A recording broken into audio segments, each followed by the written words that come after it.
بسم اللہ والصلاۃ والسلام علی رسولہ الکریم۔ انسان اپنے گھر پر ہوتا ہے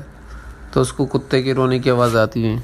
گدھے کے رونے کی آوازیں آتی ہیں، بلیوں کے رونے کی آوازیں آتی ہیں، چیخنے کی آوازیں آتی ہیں، اور بندہ ان کی آواز کو سن کر پریشان ہو رہتا ہے، دل کے اندر تکلیف میں آ رہا ہوتا ہے کہ پتہ نہیں کیوں آوازیں نکال رہے ہیں، اور جب وہ آوازیں بڑھ جاتی ہیں تو اریٹیشن بھی بڑھ جاتی ہے، بے چینی بڑھ جاتی ہے، تکلیف بڑھ جاتی ہے اس کی کہ پتہ نہیں کوئی منوسیت میرے اوپر ہی نازل نہ ہو جائے۔ حضور اکرم صلی اللہ علیہ وسلم نے فرمایا مفہوم حدیث کا کہ جب ایسی آوازیں آ رہی ہوں